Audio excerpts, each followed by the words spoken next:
شیخ منصور مولوی جونی را خدا رحمت کند که حکایه میکند، شاید به همین حکایه موضوع امروزه ما انجام دهیم. در باب همین که از راه گذر از قد راه آن چیزی را که ضرر است و یا می برداری که نشانه تواضع ما را نشان میدهد، میگوید پدر را یک شب او دید در خواب، پریشان حال بین جمع احباب. شیخ منصور وقتی پدرش میگوید با دستی خود برد در همون لحد گذاشت، شب میگه در خوابش دید بسیار پریشان حال است. بگفتش ای پدر چون از حالت، چرا زرد است گلگونی جمالت؟ میگه در خواب دیدش که پدرش خیلی چهرهاش زرد است و بسیار پریشان خاطر است و خیلی ناراحت است. و پدر گفت من وقتی تو را در قبر ماندم این رخساره های تو لالگون بود و وقتی تو خوش بود تو عالم بودی، تو مدرس بودی، چرا امروز اینقدر چهره تو زرد است در این عالم ارواح؟ برادرایی که از نور چشم تنقیسی میکشیدن، پس این مشکلی حل است. شرکت شفافرما به شما برای چشم از فیرمای عربی اسمیات دارو توصیه میدهد که از 12 گیاه تیار شده است. انشالله که به حد یاردمی خوب میکنه. مرحمت زنگ زنی به همه شهرات استفاده میکنید. دارو برای پروستات مردمگی را با قطع کردن، فایز ایمنی را زیاد کردن و این چنین شخصانی که گردش خونشون بزیب است میتواند گردش خون را خوب کند، حمایت را نیز نقض میکند و همچنین شخصانی که پایهایشان رگ میکشد با آنها فایده دارد و مهلت همخوابگی را نیز دراز میکند. وقتی تو را در قبر ماندم این رخساره های تو لالگون بود و وقتی تو خوش بود تو عالم بودی، تو مدرس بودی، چرا امروز اینقدر چهره تو زرد است در این عالم ارواح؟ بگفتا صعب شد کار ای جگربند، همان دم که جدا شد بند از بند. همان زمانی که ای جگربند من مرا در قبر گذاشتی و مرا تنها در خانه قبر ماندین و خانه که رفتین، این زمان گفت یک مشکلات بالام آمد. چی مشکلات بود؟ ندا آمد چی آوردی به درگاه، چی داری از عبادت تو شیرا؟ همین زمان میگوید این ملائکه ها از من سوال کردند به این خانه قبری که اینجا صندوق عمل است چی آوردی؟ برادرای عزیزی که قرآن خونده نمیتونیم با زبان عربی، اینا با ترجمه تاجیکی و همچنین با حرفای کریلیکی طرز خوندن قرآن. اینا بسم الله الرحمن الرحیم، به نام خداوند بخشنده و مهربان. هم زبان عربی قدی نویسه، هم با زبان کریلیکی طرز خوندنش، هم ترجمهش هست. انا اعطیناک الکوثر فصل لربک وانحر. اینا یکم آیت به درستی که ما تو را کوثر عطا کردیم. یکم آیت نیم انا اعطیناک الکوثر. هر یک آیتی که میخونه ترجمهش هست، هم با زبان عربی نویسه، هم با زبان کریلیکی نویسه، هم ترجمهش با زبان تاجیکی است. السلام علیکم و رحمت الله و برکاته. وقتی پدرش میگه با دستی خود برد در همون لحد گذاشت، شب میگه در خوابش دید بسیار پریشان حال است. بگفتش ای پدر چون از حالت، چرا زرد است گلگونی جمالت؟ میگه در خواب دیدش که پدرش خیلی چهرهاش زرد است و بسیار پریشان خاطر است و خیلی ناراحت است. و پدر گفت من وقتی تو را در قبر ماندم این رخساره های تو لالگون بود و وقتی تو خوش بود تو عالم بودی، تو مدرس بودی، چرا امروز اینقدر چهره تو زرد است در این عالم ارواح؟ بگفتا صعب شد کار ای جگربند، همان دم که جدا شد بند از بند. همان زمانی که ای جگربند من مرا در قبر گذاشتی و مرا تنها در خانه قبر ماندین و خانه که رفتین، این زمان گفت یک مشکلات بالام آمد. چی مشکلات بود؟ ندا آمد چی آوردی به درگاه، چی داری از عبادت تو شیرا؟ همین زمان میگوید این ملائکه ها از من سوال کردند به این خانه قبری که اینجا صندوق عمل است چی آوردی؟ از عبادت چی داری پیشنهاد کن؟ پدر شیخ منصور چی گفت؟ بگفتا 60 حج کردم خدایا، نماز و صوم و طاعت، زهد و تقوا. گفتن ای پروردگارا آخه ذاتی تو دانا و شنواست. من از روزی که تولد هستم، از روزی که به بالغ رسیدم، هر سال حج میکردم. 60 حج کردگی هستم. تمامی سالی که به بلاغت رسیده بودم روزه میگرفتم، نمازها در اشتراک داشتم. چی شد بعد؟ جواب آمد نشد این جمله مقبول. جواب آمد نشد این جمله مقبول. بیا لایق‌ترین شایسته محسوب. این زمان میگوید جواب آمد که بلرزیدم به خود زان وهم چندان، شکست از زلزله سرهای دندان. حضرت میگوید چنان جواب آمد که وجود مرا لرزه گرفت و این سرهای دندانو میگوید از ترس پروردگار همه شکست. چی ندا آمد؟ ندا آمد که این 60 حج تو، این تمام عبادت تو، انسان به درگاه خدا قبول نشد. یقین دانین حدیث صحیح از ابو هریره است که روایت او را مسلم میکند. میگوید چی میگوید پیغمبری خدا؟ قاربو و سددو، مردم مسلمان حقیقت طلب باشید و پایبند حقیقت باشید. و علمو انه لن ینجو احد منکم بعمله. قالوا یا رسول الله ولا انت ولا انا الا ان يتغمدني الله برحمة منه و فضل. رواه مسلم. پیغمبر خدا گفتند ای امتان من، یقین دانین که عملهای شما را نجات داده نمیتواند.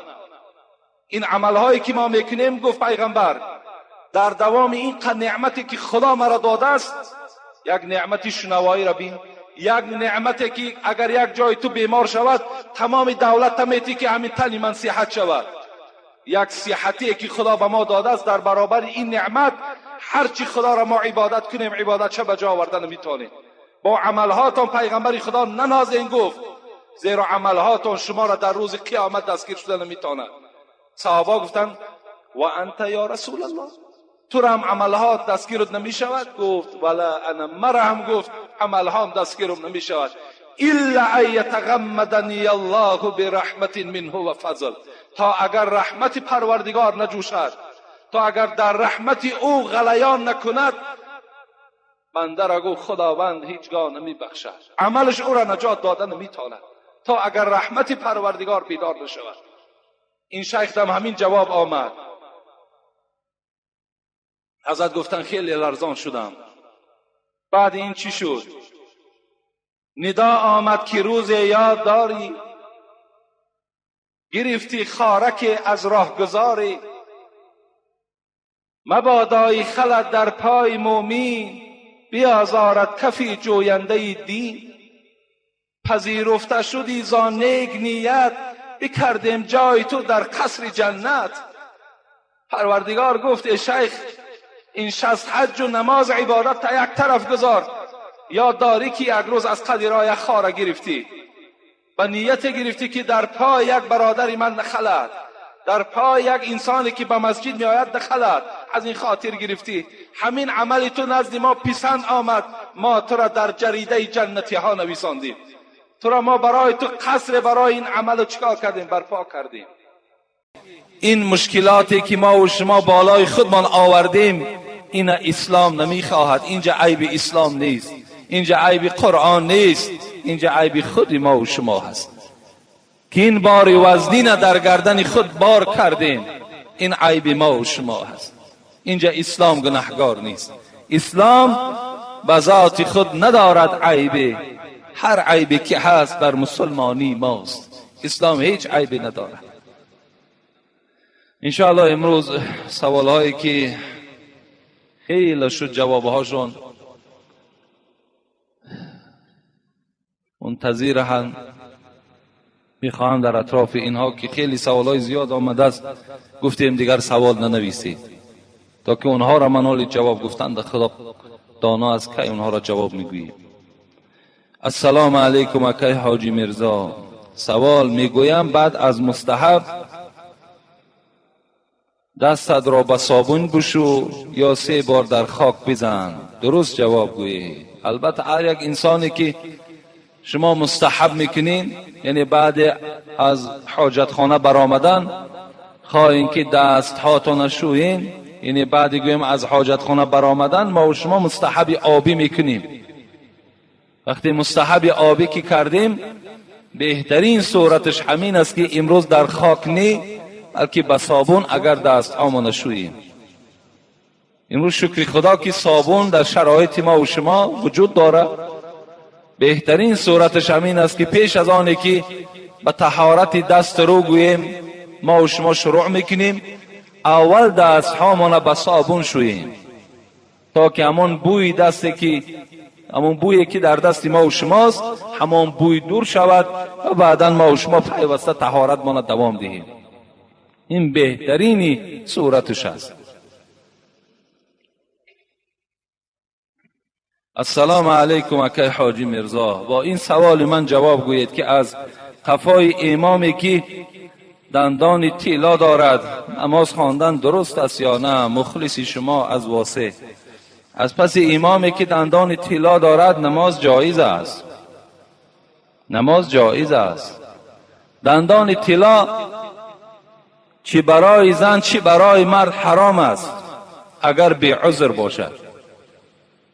اگر عذر نباشد برای مرد چله طلا، برای مرد گردنبند طلا، برای مرد ساعت طلا، دندان طلا، همه این صراحتا در حدیث حرام آمدگی هست.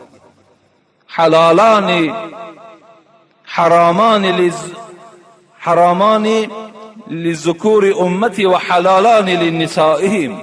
در متن همون شرح الیاس هم که فتوا هست در اونجا هم این در کتاب کراهیتش این حدیث تحلیل کردن که حبیب خدا گفتن ابریشم همراه طلا و تمام مردهای امتم حرام گردانیدم و به زنهای امتم حلال گردانیدم. لیکن برای زنها انداختن گوشوار و گردنبند دستمانه جایز است. لیکن دندان طلا اگر برای زیبایی کرده باشد این حرام است، در اسلام اجازت نیست. حتی حدیثی را که دائما بهر شما گفته بودم که حبیب خدا جوان را زیارت کردن در دست او چله طلا دیدن. چگونه که امروز جوان مردای ما و شما هم چله طلا دارن، نماز خوانن، بچه های خدا ترسن، ذکرگو هستن، لیکن چله طلا دارن، دوست می‌دارن چله طلا را. لیکن پیغمبر خدا آن چله را چیکار کردن؟ از دست این جوان گرفتن و چله را دور پرتافتن. وقتی حبیب خدا از نزد اون جوان دور شد رفیقای او چی گفتن؟ گفتن حبیب خدا رفت، بگیر بردار از زمین، یا در دستت میکنی یا بر در خانه ذخیره کن. لیکن این جوان این جمله را که جوان گفت باید این تمام آن برادرایی که در دست چله طلا دارن با خطهای زرین در خاندان نویسند، در بالای سرشان مانند. همون انسان هایی که چله طلا دارند با خطهای زرین این جمله این جوانه باید در خاندانشان نویسند. این جوان چی گفت؟ گفت والله، گفت قسم به خدا، گفت این چله را که حبیب خدا از دست من جدا کرد و در زمین پرتافت اصلا و نمی بردارم. اگر چی نرخی و $1000 هم باشد، $2000 هم که باشد من وای از زمین نمی بردارم چیزی را که حبیب خدا پرتافته. این جمله ای بود که از زبان این جوانمرد خدا ترس برآمد. این باید در تمام جوانای ما این شعار باید. این جوانمردی نیست، این جوانمردی نیست که در دستی من چله باشد که $3000 و $5000 قدر داشته باشد. من جوانمرد، انا همون جوانمردی را میگویم که در پهلوی برادرای فقیر ایستاده و مردم یاردم کند. مال داری، ملک داری، خوش به حالت، من طرفدار شما هستم. من دائم دعا میکنم که خدای مهربان تمام مردم تاجیکستان بای بگرداند. دائم دعای ما این است. ما نمیخواهیم که شما کم بغل و فقیر باشین. چگونه پیغمبر دعا کردن اللهم انی اعوذ بک من الفقر، پروردگارا از کم بغلی به سوی تو پناه طلب میکنم. این دعای پیغمبر بود. ما هم پناه طلب میکنیم که خدا شما را اصلا فقیر نکند. لیکن شرایط داری، دولت داری، مال داری، خوش به حالت، خدا باز دولت زیاده گرداند. لیکن برادر و اولاد و اجداد بعضی همون چله‌دارها باور کنین پدرش گرسنه است، مادرش گرسنه است، خانه دادرش از سالش خطی باور که خبر نمیگیره، تمام اولاد اجدادش از او شکایت داره و لیکن در دستی یک چله هست که اگر شاید که ما و شما برداشتش نتونیم، یا در گردنش چنان گردنبندی هست که اگر در ترازو کشی شاید 2 کیلو بیاید، لیکن همت ندارد. گفتی همون شاعر دولت را فیل بردارد میانش بشکند، دولت اگر فیل برداره میانش بشکند، همتت را پشه هندوستان برد. یک چنان همت داری که یک پشه بگیره هندوستانش میبره. تو همت داری، تو جوانمرد باشی، مرحمت. امروز راه های کمک خیلی زیاد است، خیلی زیاد است. امروز برادرای تو نصرانی شده ایستادن. امروز بیماری های داریم، بیچاره ها که میگه 100 سامان در کار که می چشم جراحی کنم 100 سامان نمییابد.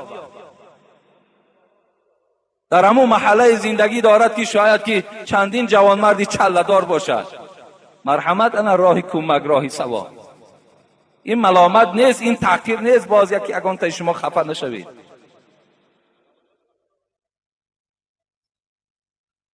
دندان طلا اگر داشته باشد امام، از پسش نماز خواندن درست است. بل اولا بالامامتی اعلم بسنتی است، ثم الاقرا ثم الاسد. همون عالمی که اگر دندانش طلا هم که باشد لیکن عالمی بس سنت است، از همه مسئله و مسائل های شریعت درکدار است، قرائت خوب دارد، تقوا دارد، از پسش نماز میخوانیم. لیکن این عمل همه شما دانین که اسلام طرفدار دندان طلا نیست، طرفدار چله و طرفدار گردنبند نیست. حتی همون جوان چی گفت آیا میخواهی که پارچه آتش دوزخ در همین دنیا در دستت کنی؟ یعنی این چله طلا گفت روز قیامت گفت به آتش از آتش دوزخ مبدل می شود و در انگشت تو داخته می شود. داری خوش به حالت بر ذخیره کن، در پهلوی همون پولهایی که جمع کردی در پهلوش بگذار، یه روز در کارت می شود. خرید و فروشش گناه نیست، فقط در بر کردنش گناه است. اگر تجارت هم که کنین طلا، تجارت طلا درست است. السلام علیکم اکای حاجی میرزا، من یک مخلص شما هستم.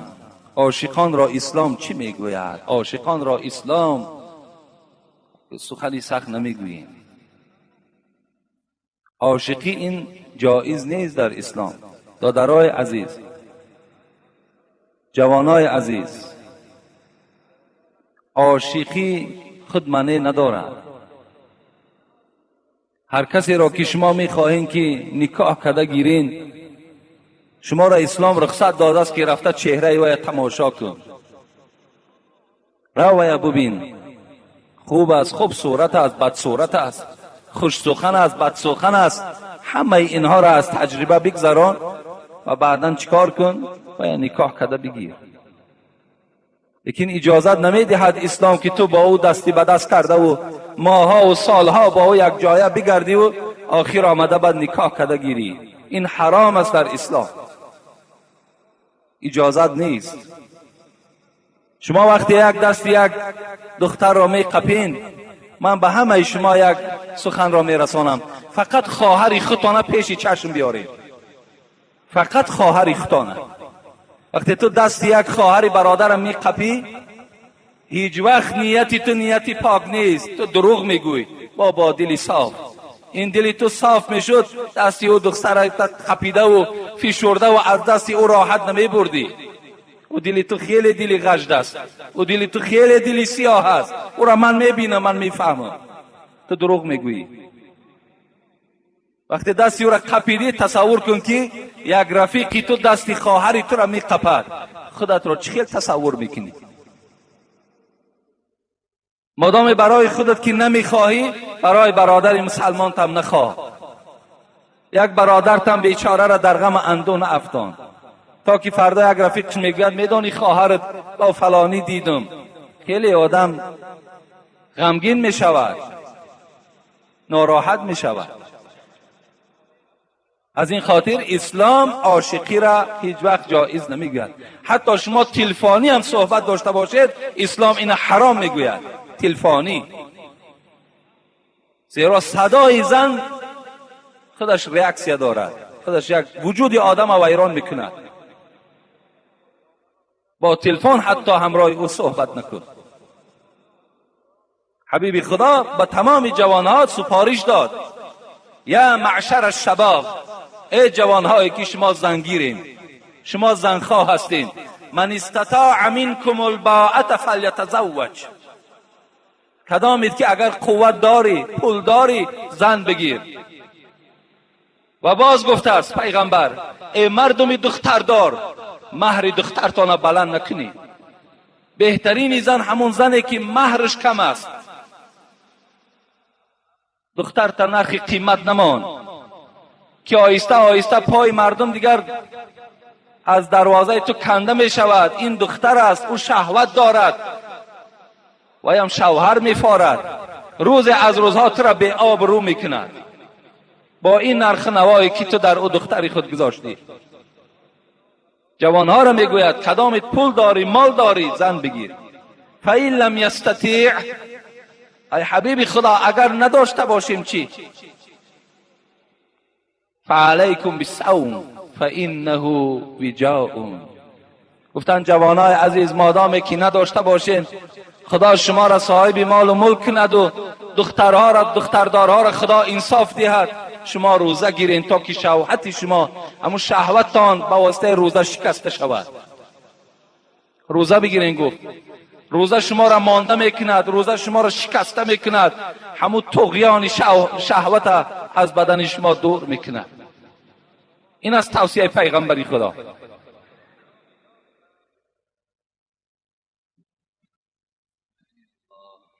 تعجیلی مخلص شما از شهر دوشنبه. السلام علیکم حضرت حاجی میرزا، ما مخلصان شما از شهر دوشنبه با زیارت شما آمدیم. از شما خواهش میکنیم که در حق اهل عائله ما یک دعای خیر میکردید. بعدا با یک سوال با شما مراجعت میکنم. من $2500 امریکایی با یک برادر اسلامی دادم. 1 سال میشود که وی پول مرا بر نگردانیده است. من از همین پول زکات میدهم یا نه؟ اولا پروردگار مهربان آن مراد و مطلوبی که در این عائله هست خدایا با فضل کرم خودت برآورده بگردانی. آمین یا رب العالمین. و دیگر این برادری که $2500 داده است، تا حال بیچاره پول گرفته نمیتواند و از این پول زکات میدهد یا نمیدهد؟ البته زکات میدهیم. اگر پول ما و شما در دست مردم در قرض باشد، تا زمانی که وی گوید که نه من نمیدهم یا گوید که من پول تو را نگرفتم، تا این زمان ما از او پول زکات میدهیم. این وقتی ما پیشش میریم پول ما نمیدی یا نمیدهی؟ میگوید که میدهم. 1 ماه پس میدهم، 1 سال پس میدهم. تا همون زمان ما زکات او را دادن میگیریم. اگرچه پول در دست مردم هم که باشد، در دست مردم هم که باشد و مال ما هست. از این خاطر از آن پول ما و شما زکات میدهیم. برادرای عزیز، شما با کسان داد و گریفت کنین که این گونه شما را ندوانند. با برادرای یار رفیقی کنین که از خدا میترسیدگی باشد، تا که امروز شما سرگردان نشوین. بسیاری برادرای را دیدیم با یکدیگر رفیق بودن، مناسبتشون با واسطه همین قرض و پول با همین مناسبت هاشون ویران شد. برای همین شما پولهاتون همه وقت در شخصای دهید که اونها ایمان به الله دارن، ترسی از خدا دارن و شما باوری کامل دارین از اونها. این حالت با اونها داد و گرفتی پولی کنید.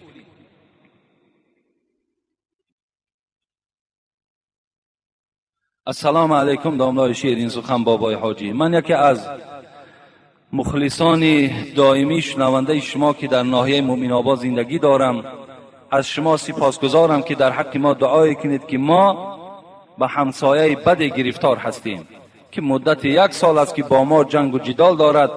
من از کست 56 شما در مسئله همسایگی گفتگوی شما را شنیدم که این به من بسیار معقول شد و خواستم که مکتوب را با شما نویسم. خواهش مرا التماس رد نکنید، در حق ما دعا کنید. مکتوب مرا همین جمعه خوانید. من انتظار جواب و دعای شما هستم. بابای حاجی. با احترام، یک زن از ناحیه مؤمن آباد. قیل یا رسول الله ان فلانه تصلی لیلا و تصوم النهار و تؤذی جیرانها بلسانها، فقال رسول الله صلی الله علیه وسلم لا خیر فیها هی فی النار. این برادر ما کسی باشد در یک همسایه خیلی بد گرفتار شده است و میخواهد که با واسطه دعای ما و شما از این همسایه بد نجات یابد، از دشنام اون نجات یابد. این حدیثی که الحال برای شما خواندم، این حدیثی هست که نزد پیغمبر خدا یک نفر آمد گفت ای پیغمبر خدا، یک نفر شب تا به روز نماز میخواند، روز باشد روزدار است، لیکن همسایه اش را بسیار آزار میدهد. در حق این گونه انسان چی میگویی؟ حبیب خدا چی گفتند؟ لا خیر فیها هی فی النار. گفتند آن نماز شبش و این روزه‌ای که در روز میگیرد نیست خیر در آنها، با او خبر دهید که وی دوزخی هست. کسی که در پی آزار همسایه هست. ما زال جبریل یوصینی بالجار حتی ظننت انه سیورثه. حبیب خدا را حدیث صحیح است. هرگاهی که جبرائیل پایان میشد نزد من می آمد، مرا از حق همسایه داری خبر میکرد. دائم در حق همسایه داری مرا تاکید میکرد. گمان بردم این که انسان وقتی از دنیا میگذرد همسایه از همسایه میراث میبرده باشد. تا این قدر گفت حضرت جبرائیل مرا تاکید کردن. بسیار بد است برادرای عزیز. هر کدامی که شما همسایه دارین، خوب است ناخوب است، با او معامله خوب کنین، کاری کنین که با او رفت آمد کنین. خداوند این بنده ای که از این جمعیت ما دعا طلب کردن، خدایا به همه مراد و مطلوبش موفقش بگردانی و همه خصلت های ناخوب این همسایه را خدای مهربان از بدن او جدا کنی و در عوض این خصلت های بدش خداوند با او حلم و با او نرمی و با او انصاف نصیب بگردانی. آمین یا رب العالمین. به نام خداوند بخشنده مهربان. السلام علیکم داملای عزیز. من خواهر اسلامی شما، کسبی من همشیره طبی می باشد. اگر در یگان بیمارخانه کار کنم و مردهای نامحرم را جایز است که اوکال کنم؟ التماس با این سوال من جواب دهید. البته در ضرورت جایز است. اگر همون خواهرهایی که همشیره هستند در بیمارخانه ها کار میکنند، بغیر اونها دیگر نفر یافت نمیشد که مردها را معالجه کند، در این حالت جایز است که این زنها همون مردها را همون موضع فقط ضرورت شد، همون موضع ضرورت طبابت کنند، جایز است. اگر با شرطی که ضرورت باشد. السلام علیکم بابای داملا. خدای مهربان صفی شما برای این عالم ها را زیاده بگرداند. بابای داملا التماس با این سوال من جواب گردانید. اگر آب دیده کنید طهارت میشی کند یا نه؟ ما یکی از مخلصان اشهدی شما هستیم، یونس و منوچهر و یعقوب و خدایداد، و در آخر با ما یک دعا کنید که ما قرآن را نصف کردیم و با آخر رسانیدیم. خداوند شما را حافظ کامل بگرداند و در این حفظ کرده اتان خدای مهربان شما را عمل کننده بگرداند. آمین یا رب العالمین. آب دیده طهارت نمیشکند. آب دیده هیچگاه طهارت نمیشکند. اگر از کدام ما و شما آب دیده جدا می شود، چه از ترس الله باشد چه از روی مصیبت باشد، این به طهارت هیچ دخالتی ندارد. برعکس اگر انسانی که اگر از ترس الله، اگر گفتن حتی به سر یک پشه، اگر یعنی همون آب چشمش به اندازه یک سر پشه باشد، الله گفت از روز قیامت وی از عذاب دوزخ نجات می‌دهد. دوستان خدا میگوید وقتی از چشماشون که آب میریخت، آب در زمین افتیدن نمیماندند، بلکه اونا آب چشم میگرفتند و در وجودشان میشکیدند، میمالیدند و میفهمیدند که در کجای بدن اگر آب دیده از ترس الله چکیده باشد، همون موضع را آتش دوزخ سوزانده نمیتواند. از این خاطر این ثواب دارد، این اجر دارد. طهارت شما را نقص نیست، طهارت شما را باز نورانی میکند. السلام علیکم. داملای شیرین سخن حاجی میرزا، همین سوال مرا امروز جواب گردان. مرده شب مانده را در شب شستن ممکن است یا نه؟ دوم، اگر پدر بیمار باشد با پسر ممکن است که او را تازه نماید؟ از شما منت دارم. مرده در شب وقتی میماند شستنش بینهایت لازم است. اگر در کدام خانه ای که مرده باشد و فردا نیتی گوراندن او داریم، همان شب شویم تازه کنیم. سحر وقتی که ما او را برداشتن کی شدیم باز یک خبر میگیریم. اگر هرچی از خون و از چیزی که از وجود او بیرون شده باشد و یا بالته گرفته تازه میکنیم. دویم باره شستن دیگر حاجت نیست. همون یک بار شستن خودش واجب است. شستیم سحر پاکیزه میکنیم، تازه میکنیم، پیش از آنه که در کفن او را چکار کنیم جای کنیم. این بسیار خوب است. دیگر روز باز گویم سرگردانی ها کمتر می شود، ثواب است. و برای فرزند تازه کردن پدر جایز است یا جایز نیست؟ اگر مادرش باشد برای مادر این وظیفه است. مادرش یعنی برای زن همون مرد وظیفه زن است که باید که زن مرد در حالت بیمارداری کند، باید تازه کند، شوید، پاکیزه کند. لیکن مادام زن نباشد این حالت در برای فرزندان از روی ضرورت جایز می شود که فرزندان همون پدر نگاه میکنن که تا که پدرشان باز یک بار درچان زیاده نشود، یک بار چرکی او زیاد نشود، یک بار گویم بو و آن بویی که در وجود او است باز او افزون نشود. این حالت در رخصت می شود.